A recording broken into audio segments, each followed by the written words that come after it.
Production and distribution of City Club forums on IdeaStream Public Media are made possible by PNC and the United Black Fund of Greater Cleveland, Incorporated.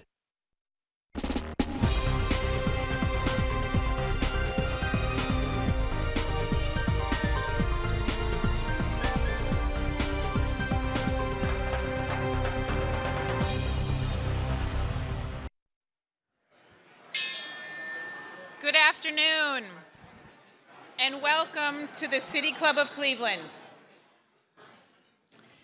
where we are devoted to conversations of consequence that help democracy thrive. It's Friday, November 3rd, and I'm Kyle Dreyfus-Wells, CEO of the Northeast Ohio Regional Sewer District. I'm pleased to welcome Richard Spinrad, Administrator of the National Oceanic and Atmospheric Administration, as our featured guest for the City Club of Cleveland's 2023 State of the Great Lakes. So the year is not over, but across the country and here at home, we are all experiencing wetter, warmer, wilder weather. In the Great Lakes, climate change has led to increased rainfall, reduced water quality, and rising temperatures. The climate crisis is a top priority for the National Oceanic and Atmospheric Administration, or NOAA. And the organization is working with the business community, academia, and other federal, state, and local agencies to help our nation respond. As the Undersecretary of Commerce for Oceans and Atmosphere and NOAA Administrator, Dr. Spinrad is responsible for the strategic direction of the agency. This includes developing NOAA's products and services to address the climate crisis, enhancing environmental sustainability, fostering economic development, and creating a more equitable and diverse NOAA workforce. Prior to coming to NOAA, Spinrad was Senior Advisor to the Vice President of Research and Professor of Oceanology at Oregon State University. Dr. Spinrad served as NOAA's Chief Scientist from 2014 to 2016 and led NOAA's Office of Oceanic and Atmospheric Research and National Ocean Service from 2003 to 2010. He also held leadership positions for the Office of Naval Research and the Naval Meteorology and Oceanography Command. Also joining us on stage is Cleveland's own Betsy Kling, Chief Meteorologist for WKYC. Kling has spent over 2 decades at WKYC and received multiple Emmys for her work, and most importantly, was named Best of Cleveland weather forecaster for the last 9 years straight. Woo-hoo! If she tells you it's gonna rain, it's gonna rain. So if you have a question for our speaker, you can text the 330-541-5794. That's 330-541-5794. You can also text a question at the City Club, and City Club staff will work it into the second half of the program. So members and friends of the City Club of Cleveland, please join me in welcoming Dr. Richard Spinrad and Betsy Kling.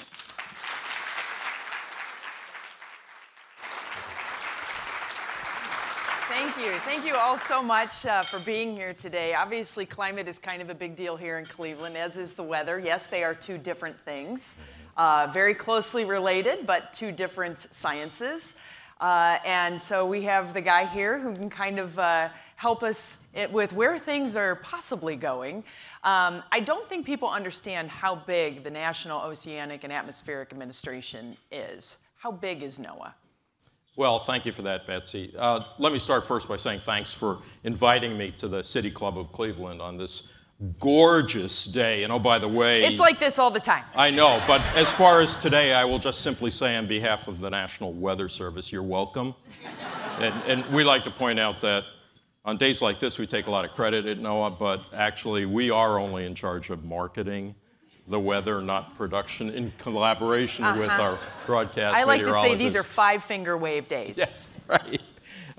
So NOAA in a nutshell, if I had to put in a bumper sticker, I tell folks that we are your environmental intelligence agency.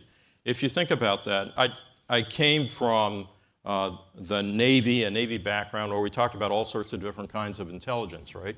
signals intelligence, electronic intelligence. What we do at NOAA is we collect information, we collect data for every aspect of the environment. When I say every aspect, we have responsibilities for activities from the surface of the sun, think space weather, to the bottom of the ocean. That's a pretty big portfolio. We take that information, and as the only federal agency that has prediction explicitly called out in our mission, it's about being able to tell industry, communities, individuals what's going to happen. So we like to think about a three-legged stool of science, service, and stewardship. We can't do what we do without the scientific background, the leading-edge capability, whether it's with satellites or buoys or other sensors, radars. Translate that to a service, a product, something you can use to make a decision, like a forecast. Should I bring a coat? Should I bring on an umbrella? And then stewardship is that conservation element. And hopefully in the course of the next few minutes, I'll be able to talk about how we balance the stewardship and the service piece. The other way that I think about what we do at NOAA, I could walk through the wiring diagram and tell you we've got the National Weather Service, the National Ocean Service, the Fisheries Service, our satellites and all that. But it's probably better to think about it as the areas of emphasis that we've got around things like becoming a climate-ready nation. Mm-hmm. And that means as much for the fishing community in the state of Alaska as it does for the shipping communities here in the Great Lakes, as it does for the farmers in the bread belt of the country. So being ready for the changes that we're going to see in climate. The other element is balancing environmental stewardship and economic development. That's another pillar. And equity, making sure that what we're doing is serving all communities, underserved, unserved communities who may not have gotten those products in the past. And at the end of the day, I like to think that as the Environmental Intelligence Agency, we are about lives, we are about livelihoods, and we are about lifestyles.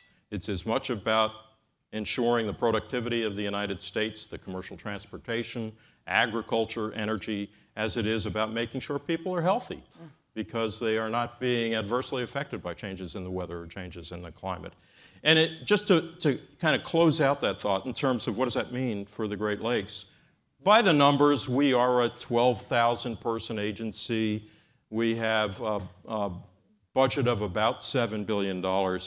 But of those 12,000 employees, plus about another 10,000 contractors, the vast, vast majority of them are outside of the DC area, including probably about 1,000 here in the Great Lakes, another several thousand scattered around the country in our weather forecast offices, in our sea grant offices, in our climate offices, in our fisheries management offices. And we have laboratories around the country. We have the Great Lakes Environmental Research Lab in Ann Arbor. We have sanctuaries. We have 2 here in the Great Lakes, hopefully 2 more in just a few years. And so our footprint, if you will, is such that I can pretty much look out on the audience here and guarantee that not one of you is more than probably about 30 miles from a NOAA office or a NOAA employee at any given time. Yeah, well, we certainly appreciate our National Weather Service office here in Cleveland. They do a bang-up job for us. Thank you. They have a great, relationship with the community. And it's really important because the little bird on your shoulder there, the NOAA logo, that's what a lot of people see of NOAA is that National Weather Service side of things. So in the whole of NOAA, with your $6.8 billion line item budget that you've submitted for 2024, sitting in the Department of Commerce, going from the surface of the sun to Challenger Deep, where does Cleveland fit into all that? Right in the middle. That's what we like to hear. Yeah, no, I mean, I said that because it's the right thing to say, but I also want to point out that all of these aspects of what we do fit into the economy of Cleveland, the educational system, the financial system. If you think about it, how much of Cleveland, first of all, is influenced by trade through the city? Well, 95% of trade depends on understanding the environmental dynamics. What about the energy security here? What about water security? Let's talk about water for a minute. You know, back in 2006, this city had a really dramatic event with hypoxia, and I'm sure many of you remember that here. That directly affected water supply, it affected health, it affected any number of different things in the city. For us at NOAA, it came down to, do we have a capability working with Cleveland Water to figure out how to observe these kinds of events, figure out what was it that caused that, and then develop that predictive system. So the beauty of your question, Betsy, is I could fill in any part of the country, and there is a specific applicability for what we do. How much, let's talk about lake effect snow and how that might change. Is that relevant to the people in this audience? I think it probably is. How can we, for your personal lives, for the infrastructure here in Ohio, how much can we work with local municipalities to be able to understand what do you want in terms of predictability? What do you need? What does the school district here in Cleveland need? So when I say it's right in the middle, it's because the products and services that we develop are immediately relevant. It's not like there's some sort of esoteric link of what we do. We do great science, and ultimately we publish that, and then down the line I can justify it. Every single day we're doing things, we're developing products that immediately impact industry, communities, and individuals here in Cleveland. Weather predictability, we have a very good track out to about 3 days. Yep. 7 days, we're doing a lot better. 10 days, okay. Climate-wise, 3 months, 6 months, a year, 10 years down the road, that's where things get, in my opinion, a little sketchy. There's a lot of variability that goes into that. However, the trends are clear. The extremes are getting more extreme. So what does that mean in terms of climate change for a Great Lakes system, of which our beautiful lake is just one part? So let's put it in the context that you just did. And I'll share with you that back in the 1980s, we've been tracking billion-dollar disasters, which could be a flood, it could be a hurricane, it could be a winter storm. And back in the 1980s, it was roughly $1 billion disaster every 3 months. This year, and this is inflation adjusted, this year we just had our 24th billion-dollar disaster in the United States. So we're going to see more of that in a variety of different forms. And oh, by the way, I would say that it doesn't just mean the winter storms may get worse for reasons we can talk about, or flooding may get worse. But you think about the fact that just last year we saw a tropical cyclone hit the northern Bering Sea, Merbach. It started as a tropical cyclone, and it kept going and ended up hitting the northern coast, the Bering Sea coast of Alaska. So we're going to see things change fundamentally here in Cleveland and elsewhere. We're going to see things change with respect to lake levels. We're going to see things change in terms of ice cover. I mentioned the lake effect snow. That's an interesting manifestation of how if you have less ice, you have more moisture available to seed the snowfall. And so we are undoubtedly going to be seeing more and more of that as well. And you know, the other thing is the kinds of things that we used to think were isolated to certain parts of the country, like wildfires, those are starting to happen all over the country as well. So droughts, I hate to sound biblical in this sense, but we're putting more energy into the system. That's what climate change is all about. It has to come out somehow. It's going to come out in the form of these storms, and they're going to have great impact. So at the end of the day, what does that mean? Well, it means that a city like Cleveland, in its planning, needs to be thinking about what is this going to do? Are we prepared? Is our infrastructure, our snow removal infrastructure prepared for the changes we're going to see in lake effect snow? Are we prepared for changes in things like harmful algal blooms in the lake or hypoxia in the lake? And that's where I want to come back to your point about we're pretty good at the 3-day forecast. The rule of thumb, which I know you know, Betsy, is that we're actually improving about 24 hours every 10 years. So that 3-day forecast now, or I would say the 4-day forecast, is as good as the 3-day was 10 years ago, similarly. On climate, we do have a lot of uncertainty, although that also is improving. The El Nino forecast, there's no doubt. We've got El Nino now. It's gonna continue through the winter. 10 years ago, I don't think I could have said that at this point. And we certainly didn't get a 6-month lead time on being able to predict El Nino. But we got a lot of work to do. We got a lot of work to do with respect to improving our ability to collect data and also to use the models more effectively. And, oh, by the way, Front page news from the White House, AI is in this space as well. So we will be seeing artificial intelligence, I believe, dramatically improving our capability, not just for weather, but for climate forecasts too. Yeah, and I think the big thing that we have changed as far as the messaging that we are putting on events, because if it's an event, it's a big deal in the weather world, specifically surrounding rain and heavy rain, it's not so much how much rain, it's how fast. Yeah. Rain intensity is changing. Our infrastructure is built for a certain amount of rainfall in a certain amount of time. We are overdoing the capacity consistently, and we just don't have the infrastructure to be able to keep up. And so that's where we start to get into more and more issues with pollution getting into the lake, with city streets becoming inundated. What was it, 2010? We had 10 inches of rain in downtown Cleveland, you remember? We had flooding all over downtown Cleveland. We couldn't believe it. So as these extremes keep getting more extreme, and it is changing the way the system works and the capabilities of the system, and when we start to specifically look at the impacts of that on something like pollution in the lake, knowing that our little lake, our little friend out there, and foe sometimes, has an average residency time of water moving through it just over 2.5 years.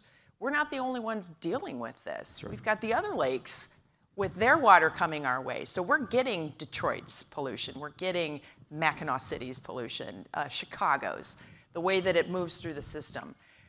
As far as the health of the lakes, where is that heading? So I'm an optimist. I should start by saying that. And I think you've characterized the causes of the problems very well. The runoff from agriculture. We have a much better understanding now of that dynamic. Years ago, well, you think about it, even as recently as the big harmful algal bloom in 2014 in Toledo, a lot of the community didn't understand why that happened, how big it was going to be. We're much better off now. In fact, you talked about the Cleveland Weather Forecast Office, which now predicts harmful algal blooms. We used to call them red tides, harmful algal blooms, much better than we could before. So I am optimistic we're in a better place to be able to predict some of the consequences here. We're also improving the models, the hydrologic models. So there's a big water center that we run down in Alabama.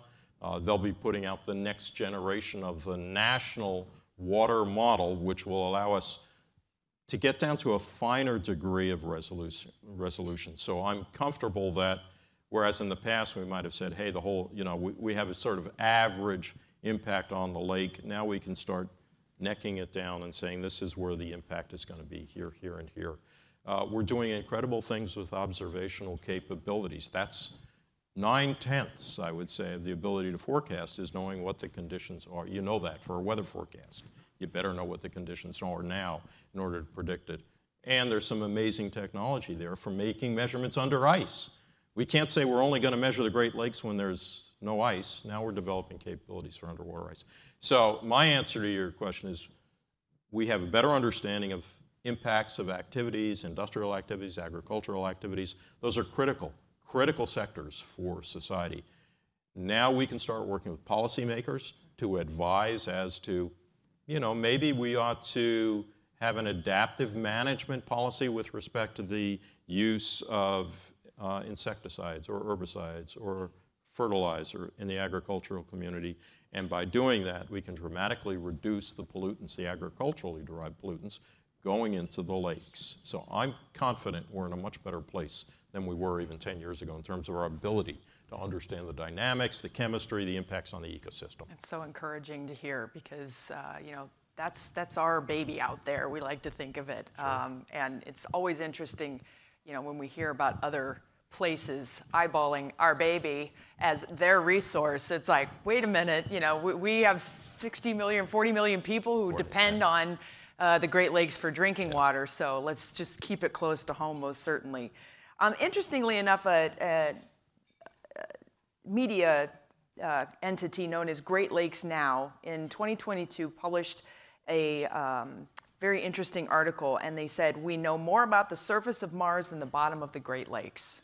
I was fascinated about that. And interestingly enough, in 2022, the NOAA ship Thomas Jefferson did a hydrographic survey to find the bathymetry of Lake Erie. So we had a little ship out there doing sonar mapping of the bottom of Lake Erie. We're learning more about our lake, which is so important. And the more we learn, the more we'll be able to protect it. Talk to me about the sanctuaries. This is a new thing, and I know that there's one that's being proposed close to home. Well, the sanctuaries have actually been around for over 30 years. The concept has been around for over 30 years. And the best way to think about it is sanctuaries, we call them marine sanctuaries. That's the way the program started, but I want to make sure we include the fresh coast in the marine definition, as evidenced by the fact that we do have 2 of the, I think we have 15 on us in portfolio right now, are in fact in the Great Lakes. So I'm getting ahead of myself. Think of the sanctuaries like the wet national parks, okay? And so if I said to you, do you think it's worth us to preserving Yellowstone National Park? I'd like to think most taxpayers would say, yeah, that's a good use of our resources to preserve the ecosystem, to use it as an educational tool.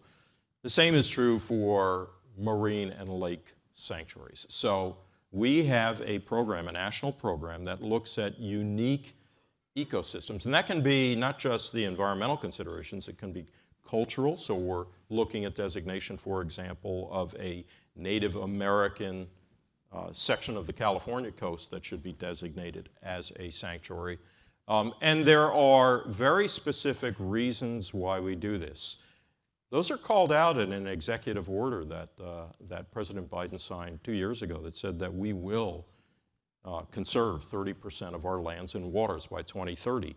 For us, that means the marine sanctuaries. So we have the Wisconsin Shipwreck Coast National Marine Sanctuary. My very first trip as NOAA administrator 2 years ago was to designate that sanctuary. And we also have sanctuary in Alpena, the Thunder Bay National Marine Sanctuary. And as you've said, the Lake Erie Quad Sanctuary is under consideration for designation, and Lake Ontario is also under consideration for a sanctuary. I want to make one really important point about sanctuaries. Conservation, yes, that's a critical aspect of designating these very special areas.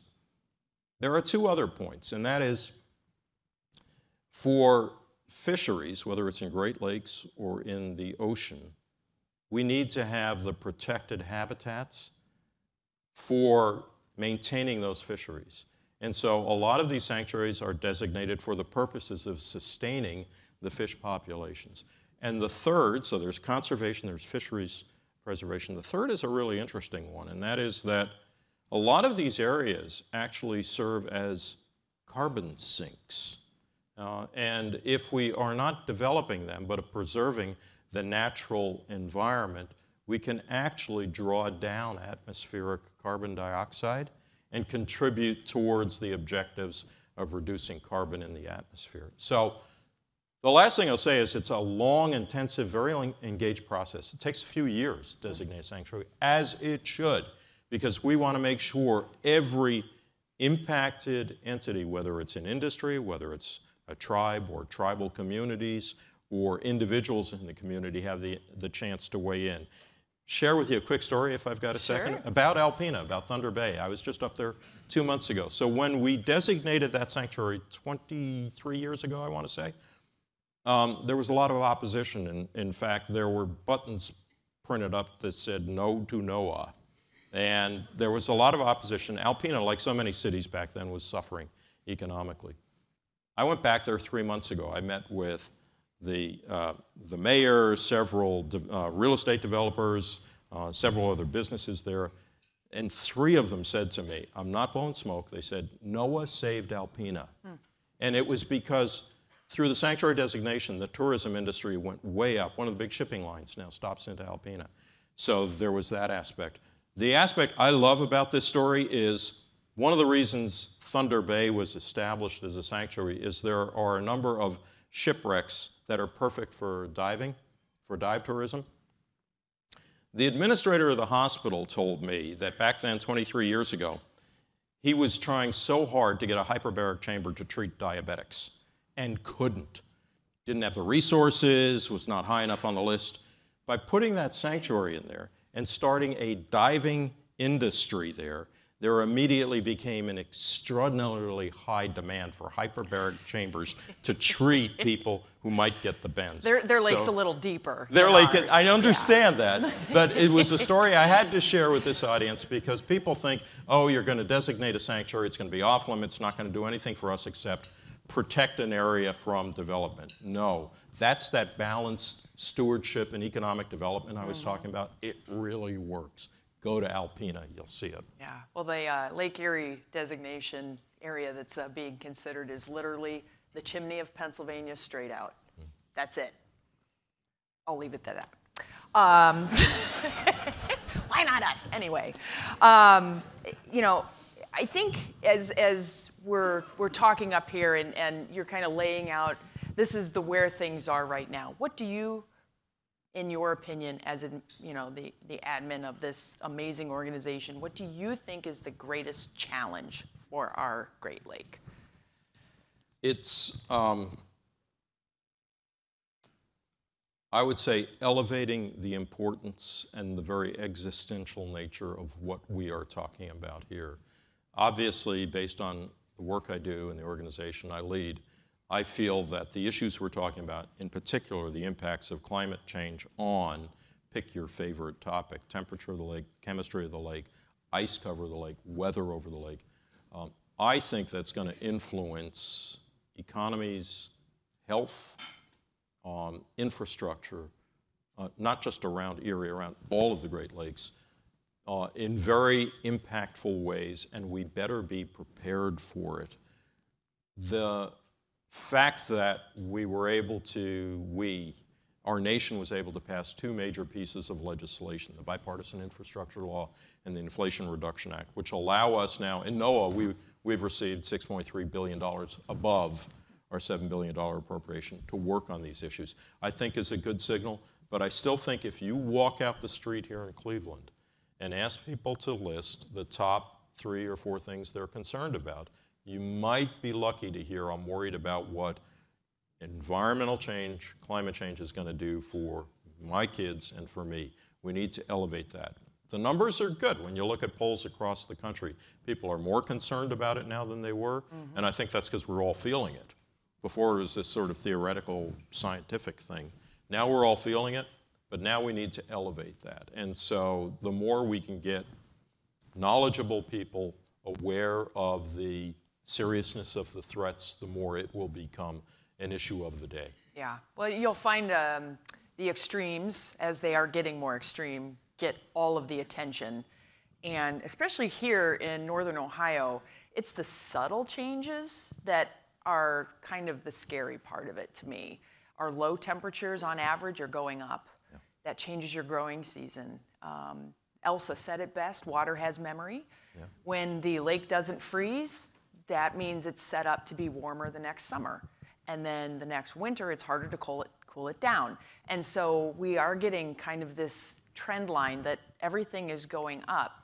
And in all of the climate studies that are being done, yes, those trend lines going up are a factor in these climate studies, and everything is based on that.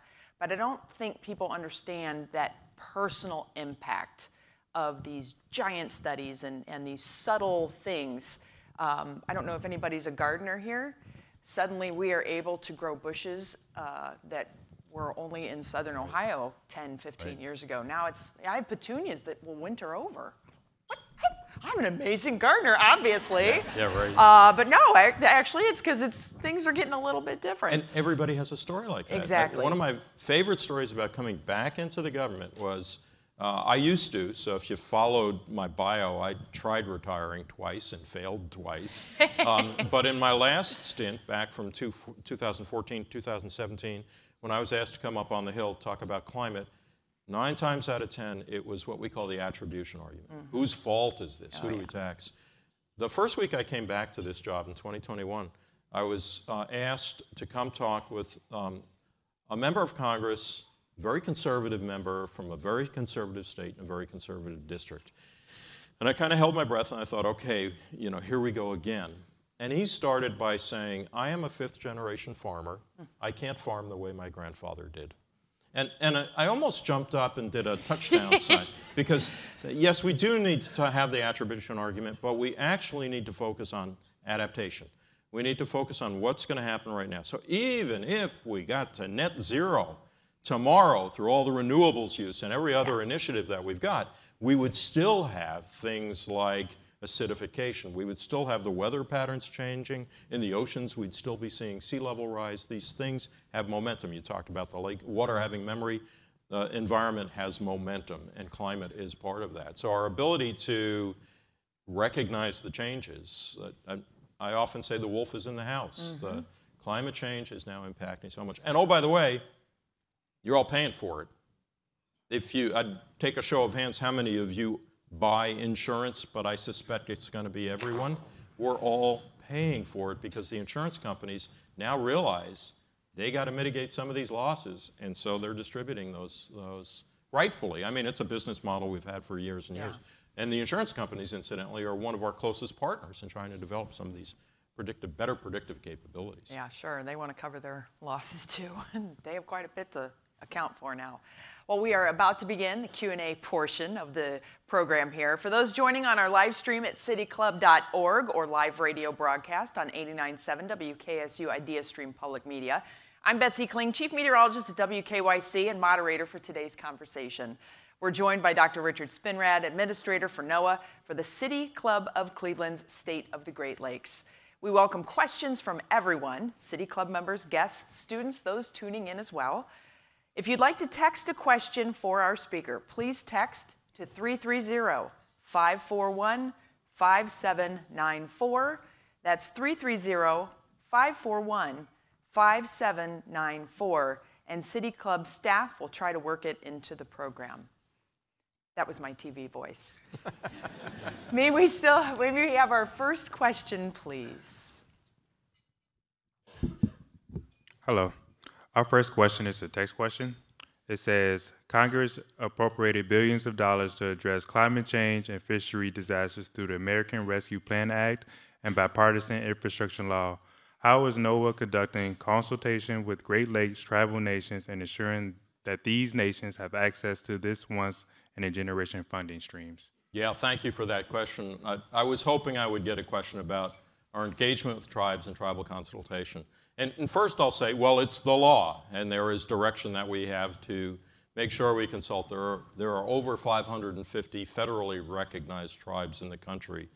When we put these kinds of programs out, we engage in formal consultations. So the questioner alluded to the several new programs, including the bipartisan infrastructure law and the Inflation Reduction Act.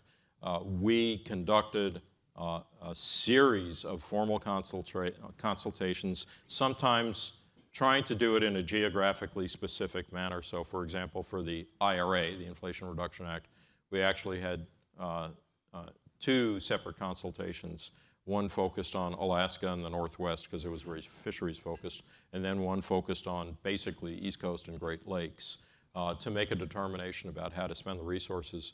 That dramatically affected our spend plan, resulting in specific dedicated funds for supporting tribal activities, either in habitat restoration, hatchery renovation, or fundamental fisheries research. A few of those dollars are going to some like flood mitigation and drought mitigation studies as well. We just announced one such program with the Upper Missouri Basin, for example, that's dedicated to tribal activities. So I will tell you, again, comparing when I worked for NOAA some 10, 12 years ago, and even before that, the attention to tribal needs and tribal concerns has dramatically increased and I would say improved.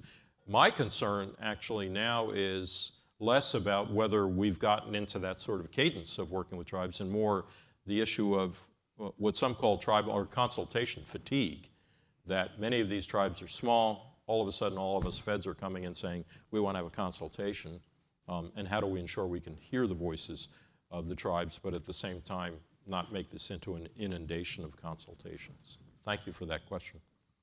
Question next. The summer of 2022, I had the pleasure of visiting the Jefferson when it was here in Cleveland. And I want to compliment your crew and the whole staff of the great work they were doing and their hospitality when we visited. It was a great experience. My question has to do with your ability to push your science up onto Capitol Hill as opposed to having to wait for them to ask for your science. And do you have much opportunity to push the science forward? So the first thing I'm going to do is embarrass one of my staff, because since you called out the TJ, the Thomas Jefferson, one of the officers on the TJ during that session is now my aide, and that is Lieutenant Michelle Lovano. Michelle, will you stand, please?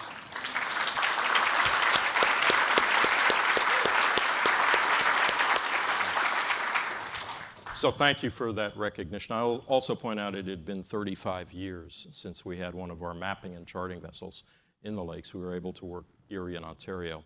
Your question about bringing the science to the Hill, the short answer is yes, we don't wait until we're dragged up on the Hill to testify. We actually are trying to build a very aggressive communications activity of setting up briefings. My staff typically does, I would say, 2 to 3 briefings a week to Hill staff on any subject: space weather, commercial remote sensing, fisheries, underwater acoustics. So we try to do that. Part of the problem, I would say, quite candidly, is oftentimes we're preaching to the choir, to those factions on the Hill that are already very supportive of the scientific information. The way, I believe, to get the science into the hands of those who are not necessarily quite as receptive or open to it is through their constituents, in my opinion. Exactly what we were just talking about. That farmer, that owner of a commercial shipping corporation, that trucking company owner, that municipal or emergency manager, they are very strong supporters of the science, and they also have access and audience to members of Congress. So we try to work that connection as well. Thank you. Next. Hi, my name is Ellie. Thank you for being here today. I'm a proud volunteer with the Cleveland Metro Parks Watershed Volunteer Program. Shout out to that staff. I'm also an ambassador with the Alliance for the Great Lakes, which I'm throwing out there if people were looking for some other way to be involved. My question is, I was in Toronto this summer, and I learned a little bit about Toronto's deep lake water cooling, where they pull water out of Lake Ontario to cool downtown buildings, including arenas and otherwise. It seems like a stunningly fantastic renewable energy program or model, and I'm wondering if the obstacle to exploring that for U.S. Great Lakes cities is only political and fiscal, or whether there are environmental things I didn't hear about that would make that an unappealing choice. So I'm probably not the best person to address that. That would tend to be the kind of thing my colleagues at the Department of Energy would typically engage in, but they, I guarantee you, would rely on us to get the information about, is that even feasible? I'm not aware of us working that issue on this side. We do extensive observations in the Great Lakes through the Great Lakes Observation System, part of a large integrated ocean observing system. But beyond that, I couldn't comment on the feasibility. My question, of course, would be the overall impact on the ecosystem, and it's a question of where is the water going after it's been used to cool, and what are the impacts of that. But sorry, I don't have a more satisfactory answer. It's, again, something I think our Department of Energy would probably be all over. Next. Thank you so much, firstly, for coming out to Cleveland and speaking with us all today. I'm a little bit curious if you can talk about the sort of dueling roles of both acting as a scientist and public servant versus the responsibilities that come from being a political appointee of the Biden administration. How do you rationalize the two together in the work that you're doing in NOAA? Different rules of engagement. First, I've got to say how absolutely honored I was to be asked to take this position, and how delighted I am to be the 11th NOAA administrator, 10 of whom have been environmental scientists. I think that's a really good sign. And I jokingly said that the rules of engagement are different. quite honestly, the sort of principles of operation are different in the two. I deal, on the one hand, with the laws of physics when we start talking about things like circulation in the lakes or the oceans. And in the political world, it's about, in the best of times, it's about what's the best way to use that information for which communities and how. I actually don't find it to be that hard bridge to cross. I think from our standpoint, I've mostly been talking about our operational responsibilities because here in the Great Lakes, that's what we have. We don't have a lot of regulatory authority in the Great Lakes. We do on things like marine fisheries. That's where that political and science piece gets really rough because a lot of times the political agenda is perhaps in the short term to address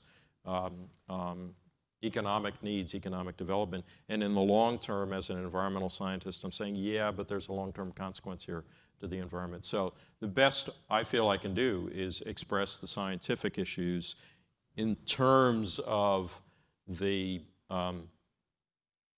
impacts on the ecosystem as they might relate to economic development in that case. But again, it's mostly in the regulatory domain where that becomes the biggest challenge. Next. Hello, my name is Jason Tout. I'm a science teacher at MC Squared STEM High School. Shout out to the maniacs here.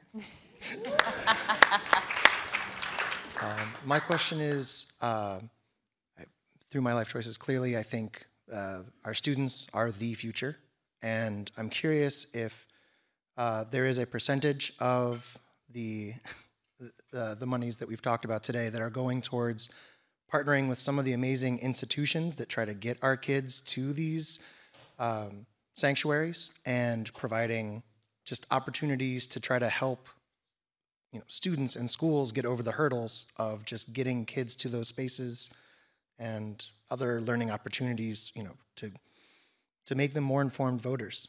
So, thank you. Absolutely. So first, thank you for being a teacher.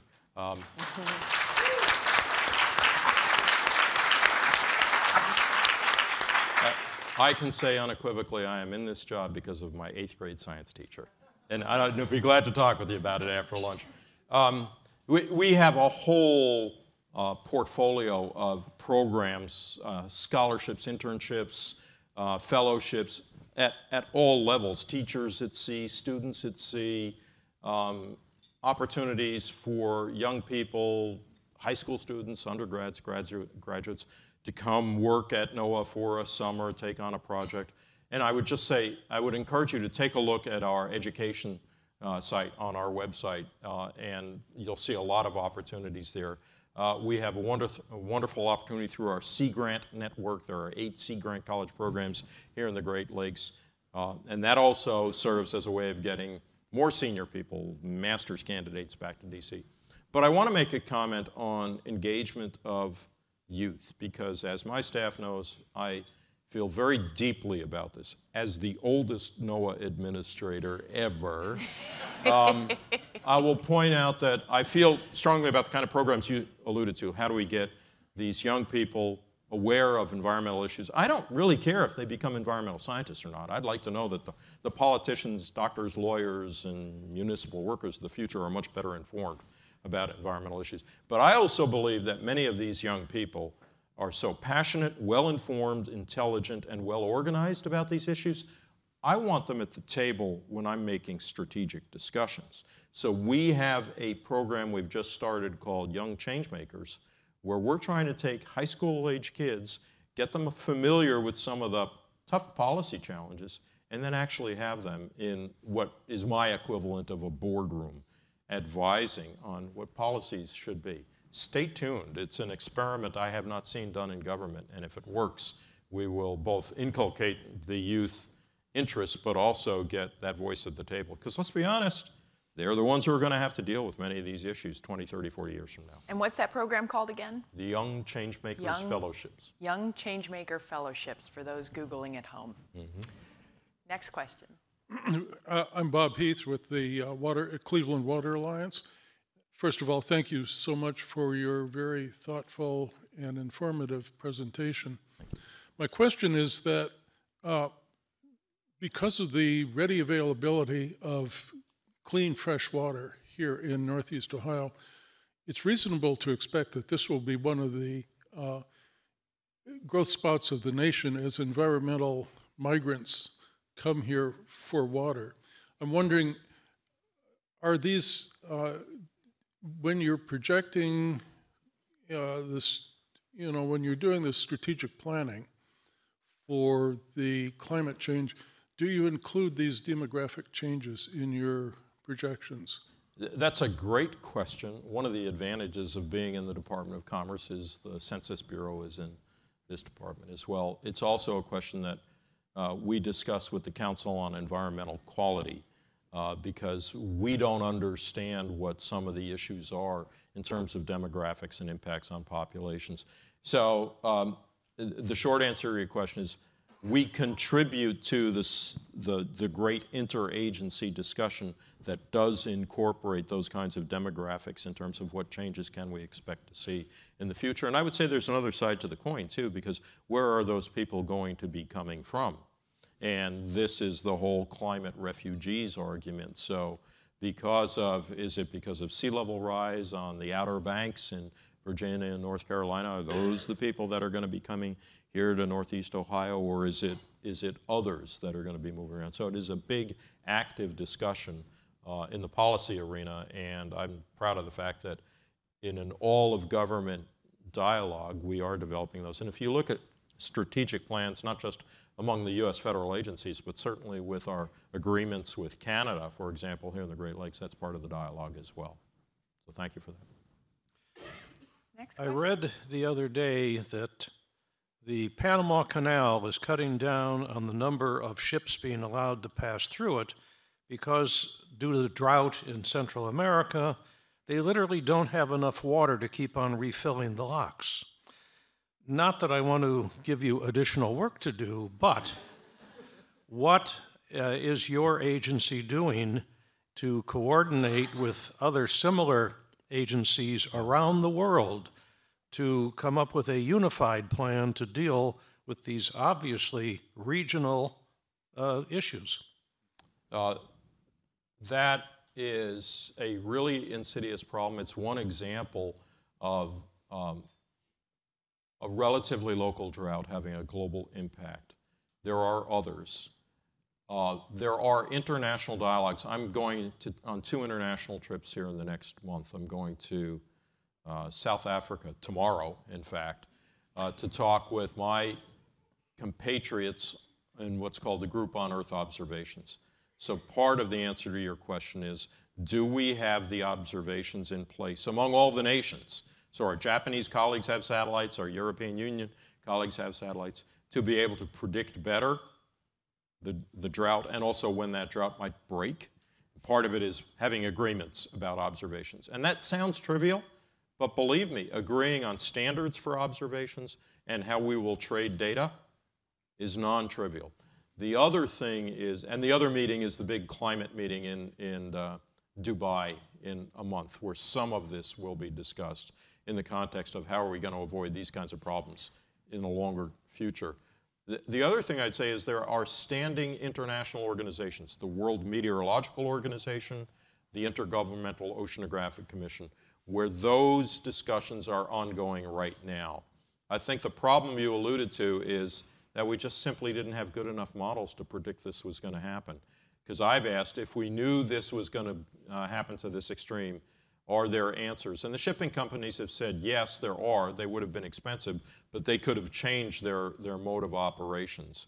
And so it's, in my opinion, it's about having international agreements on observations and international agreements on who provides what service, and make sure the industries are involved as well. That's a great question. I wish I had a more clear, succinct answer, but that's how we're going to try to get to the clear, succinct answer. It's always a challenge to get water to go uphill. Right. Next question. Hi, I'm Allison Lucasy Love from the Greater Cleveland Partnership, and thank you for doing so much community engagement last summer. I was also able to go on the NOAA ship. I want to frame my question in the context of erosion and erosion mitigation, which has just become a necessity for us here on the southern shoreline of Lake Erie. And there are many projects underway, and NOAA's been instrumental in funding or giving some advocacy and best practices to those projects. But can you talk more about water level change and that cycle and how we should be planning for coastal resiliency in the long term so that the projects we're doing now are protecting us from having to do this again 10, 20, 30 years down the road? So you're not going to like my first statement. It's going to get worse. And I think if you just look at the last 20 years in all of the Great Lakes, the extremes we have seen in low levels and high lake levels are more extreme than we've seen before. And the sort of cycles, Betsy was talking about the pace of change, that's going to change, that's going to accelerate as well. On the other hand, I am encouraged by the fact that at least we are starting to put resources into resilience and adaptation. So you know that as part of the Inflation Reduction Act, you may have submitted a proposal. We carved out $600 million for resilience and did it as a challenge. That's the good news. The not so good news is that $600 million was carved out. We got $16 billion worth of proposals. So help me. The message there is a demand signal. You know, it's kind of like going into the supermarket and saying, I'm going to buy the best steak I possibly can, and I've got $3. You know, no, you haven't quite figured out. To do that, you're going to need more like $20 or $30. And so we need to get the message across that you've got that project, somebody else has a project just to the east or just to the west of you. We're going to make the tough decisions and support what we can, but we have to sustain the investment in adaptation resilience. And the science is there. That's the beauty of it. We now know the kinds of things. Years ago, we would have just said, yeah, put riprap in there and you won't have a problem anymore. That's not the answer. We know that. So help us make the argument that the demand signal for coastal resilience is huge. And the return, incidentally, by some estimates, you put a $1 into resilience, you'll get a $6 return over the long run. So it's a good investment. But thank you for that. We only have 5 minutes left in our time today. We have time for one more quick question. Okay. Roy Lyric, Bluestone Conservation in Euclid. Thank you for being here, Dr. Spinrad. We have here a very interesting organization, the Cleveland Water Alliance, a representative of which just asked a question, and it is an alliance that brings together tech and IT people from all over the region to develop monitoring and interconnected systems for understanding various measures here. If it happens in Cleveland, it must happen other places. My question is, how much do you depend on homegrown monitoring to understand change in the Great Lakes? Okay? And while I'm up here, back in 1963 as a kid in Euclid, I lost an outboard motor off the shoreline. Can you send the TJ to help me find it? The answer to your second question is yes, if you're willing to pay for it. So homegrown monitoring. There's a real advantage to that, obviously. It falls into, sometimes we call it citizen science, cooperative observations. We do that a lot. In fact, the Weather Service relies on cooperative observations, and there's a formal program in the Weather Service for providing observations, and it basically, we have to ensure the quality of the data, but there's ways to do that if you're using thus and such a system and send it in.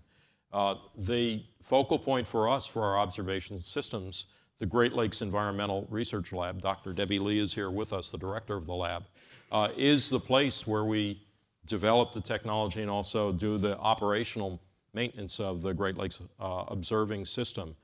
That's great, but the Great Lakes are big. We have a lab focusing on this. We don't have anywhere near the observational capacity.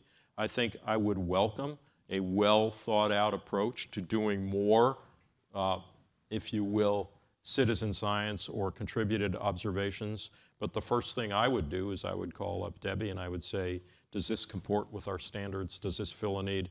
I'll just share with you a very quick Very quick. Very quick. Years ago, a bunch of wealthy yacht owners in the Atlantic said, we want to provide data for you. We said, great. We need data near Greenland, Iceland, and the North Sea. They said, no, we're going to the Bahamas. Yeah, said, no, we don't need data there. So part of it also is knowing where the data are going to be collected. Good data in, good data out. That's in the right place. always a very important Yes. part of it. Well, thank you so much, Dr. Spinrad. My Thank you all pleasure. for your questions. Really great Thank group here. The City Club today, of course, is so happy to have everybody here in the new digs. And today's forum is the Stanley and Hope Adelstein Endowed Forum on the Environment. The State of the Great Lakes is also part of our Sustainable NEO series, sponsored by the Northeast Ohio Regional Sewer District. The City Club would like to welcome guests at the tables hosted by Capital Partners, the Cleveland Metro Parks, Cleveland Water, Friends of Euclid Creek, Great Lakes Energy Institute at Case Western Reserve University, Greater Cleveland Partnership, Northeast Ohio Regional Sewer District, Ohio Environmental Council, the Shar and Chuck Fowler Family Foundation, Trust for Public Land, and the Watershed Stewardship Center. Thank you all for being here today and for listening today. The City Club has some great forums coming up next week, starting with the State of the Schools at the Huntington Convention Center on Thursday, November 9th. Dr. Warren Morgan, the new CMSD CEO, will provide his inaugural State of the Schools address. And then on Friday, November 10th, the City Club will welcome Her Excellency Geraldine Byrne-Nason, Ambassador of Ireland to the United States. Of course, our Ireland connection is just getting started. You can learn more about these forums and others at cityclub.org. And that brings us to the end of today's City Club Forum. Thank you once again to Dr. Spinrad, of course, and thank you members, friends, and patrons of the City Club. I'm Betsy Kling, and our forum is now adjourned. And I get to hit the gong. For information on upcoming Thank you speakers so or much. for podcasts of the City Club, go to cityclub.org.